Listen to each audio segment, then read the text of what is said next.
Why does it matter what surfboard you use? How can you tell if your surfboard is making it hard for you to progress?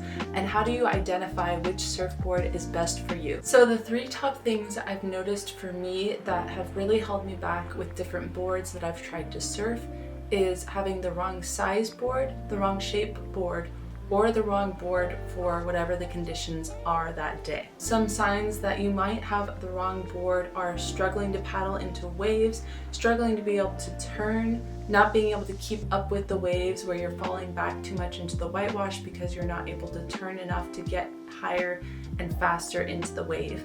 Nose diving, and overall just not really enjoying your surf sessions and feeling like you're just really struggling to catch waves or to stay on waves. So if you find yourself in this position, then this video should be able to help you to figure out what is wrong and what you can adjust so that you can enjoy your surf sessions more and get the most out of them that you can. So one of the biggest problems for a lot of surfers is having the wrong size board.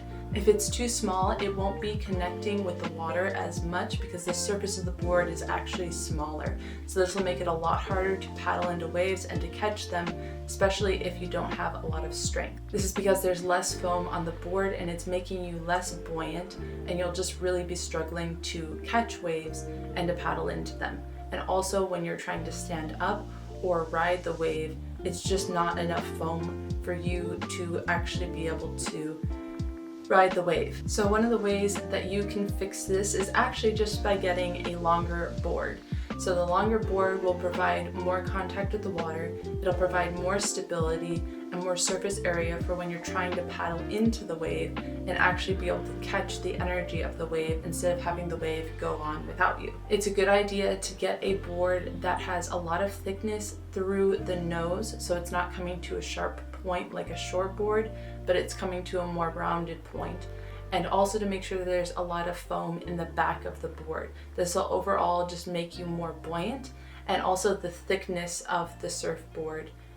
That will also help you stay above the water more and be able to have more time to catch the wave and to paddle into the wave than if your board is smaller or thinner.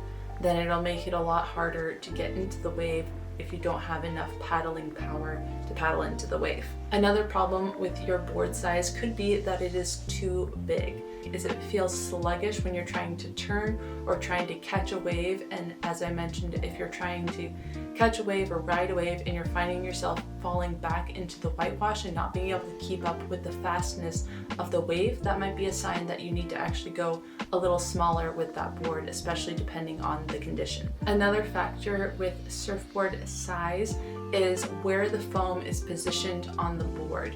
As I mentioned with the surfboard as a beginner, where you want to have a lot more contact with the surface area, where you want to have a lot of foam on the front of the board at the nose and also at the back of the board, then sometimes if you're trying to make sharper turns or faster turns, having a board that has more weight in the back will make that a lot easier for you to do those turns because you have less foam and weight on the front of the board. So if you're finding that it's also hard for you to turn your surfboard, then maybe a good idea would be to look at a board that's got more foam and width towards the back of the board versus towards the front of the board. Doesn't mean that you need to go for a short board, but there's a difference between a long board that has more foam towards like the middle of the board that provides more stability, and a long board that has more foam towards the back of the board, which will provide more maneuverability. So now we're getting a little bit more into the shape of the board. If there's more foam towards the nose of the board, this will provide more stability in the waves and help prevent less chances of nose diving because you have more foam towards the front, but it also can make you lack maneuverability, and that is when having a board that's a little more pointed or a little less foam in the front of it will help you if you're trying to make sharper turns or be a little bit more nimble on your surfboard. Another thing that really affects the way that a surfboard acts or responds is the amount of rocker in the board, and that is the curve in the surfboard. If it's flat, then there is no rocker. If it's turned up a little bit, then there is rocker in that surfboard. So if there's not much rocker and it's flat, then that will provide more stability in the waves, but it also makes it more likely that you'll nosedive. There's more contact with the water, so that gives you a lot more speed on the wave. But because there is no rocker when you try to take off, you have to be really careful to not be leaning too far forward or positioned too far forward on your board, because there's not much preventing you from going down. When you're riding the wave down, the nose can dip into the water and you can nosedive. If you have more rocker, this has less speed because there's less contact of the board being on the water, but it provides more maneuverability and more ability to engage the rail in the wave without bogging it down. So another huge factor of the size of a surfboard is the type of tail it has, and depending on the type of board, it will usually have a specific tail that correlates with that type of board. But they kind of can be a little bit interchangeable depending on the shaper and the type of surfboard and exactly what conditions that surfboard is meant to be used for. So the first one we're going to talk about is a pintail. Pintails are often found on guns for larger waves, and while they provide a lot of traction because of the shape of the fin, it engages a lot more in the wave, but it makes it a lot harder to turn that board in the wave, and so you end up making a lot bigger sweeping turns in the wave instead of short, quick, fast ones like on a short board. The next one is a round tail, and this one is similar to the pintail, but it provides a little more traction and maneuverability than a pintail. It still makes it hard to do sharp turns in the wave. The next one is called a squash tail, and this is that more squared tail. And this one provides great turning and speed, but at the cost of having less traction in the wave. This one is great for medium to big waves, but also is really good for smaller waves. The last most common one is called a swallowtail. This is most common on a fish. This one provides a lot of traction because of the two points on the tail. It's kind of like a V or like a UV shape. And this provides a lot of traction, but less speed. This is often used for fish boards that are used for smaller, mushier waves. This is one of those types of tails that you suffer in the turns and maneuverability, but it still provides a lot of traction. So the last thing we're going to talk about is how different conditions should actually determine what kind of board you're going to ride. So the first classic beginner longboard is a soft top. This is your classic Wavestorm or Jerry Lopez, and this is great even if you're a more advanced surfer. If the waves are very small and mushy, you can have a really fun time just cruising on a soft top longboard, and it just makes it very carefree. But if you're ready to move on to a longboard, then these are also great in smaller, sometimes mushier waves, but they can also go into more medium-sized waves, and you can start getting into more of the tricks like nose riding and going up and down your surfboard, different things like that are a lot harder to do with a soft top board. Soft top boards have a lot of foam, which is really good for when you're beginning to surf because it gives you a lot of help getting into the waves, but they're kind of like a canoe on water. They float more on top of the wave rather than engaging in the wave like a real longboard. And so this can make it really annoying, and this is something I've been struggling with lately.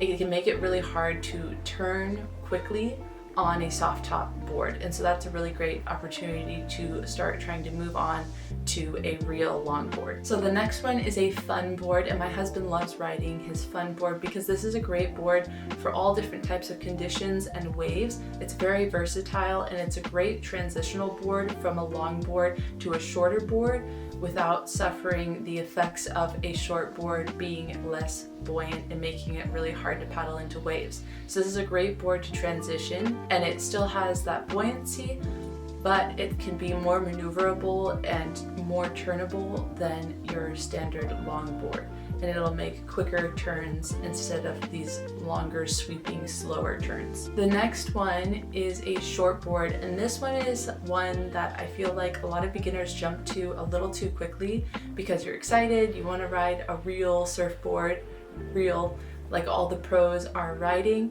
but this is going to really hurt your surfing if you go straight from a longboard to a shortboard, or even just start at a shortboard, because you lack the skill and the strength and paddle power and the know-how of riding a longer board, and so you're not going to be able to paddle into waves and get that time and experience in actually riding and catching waves. It might look cool, but it's not going to look cool when you're out in the water and trying to catch waves and you obviously can't catch them.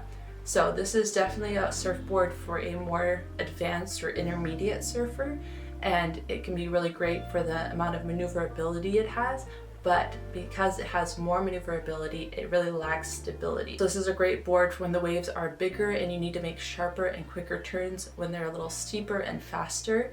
And so that can be a great time to maybe use your shortboard if you have the skill and strength and experience to be able to. So the last one is a fish board, and these ones are not great if the waves are really big or barreling, but these can be really fun, shorter boards that are very maneuverable in smaller, mushier waves. They have a lot of buoyancy in them still because there's a lot of foam towards the front part of the surfboard, and they're usually a lot thicker and wider than a shortboard. And also, if you're a beginner, I would not recommend getting a twin fin fish, but if you're looking for something that is very maneuverable and turns a lot and is a little loose feeling, then a twin fin fish can be a great option for someone who's looking for something to challenge their abilities a little bit more. So that is it. I hope this helped you to identify maybe some of the problem areas that you've been having with your surfboard and possibly make a better decision on what board you should be riding, or maybe these confirm that you should be riding the board that you're riding. Whatever the case, I hope this video was helpful for you to know in the future or now what you should be riding and what you should be working towards as far as different types of surfboards. If you've watched this far, thank you so much for watching my video and being here. I'm really excited and happy to share some of these tips and things I've been learning personally on my surfing journey, and hopefully I'll see you in the next video, which should be day 6 of my exercise challenge. It's been raining a lot here in California, so I'm taking a little break and sharing some of this knowledge that I've been learning personally on how your different types of boards affect your surfing and helping determine which boards you should really be riding. If you liked the video, please give it a like, and thank you so much for being here. See you next time.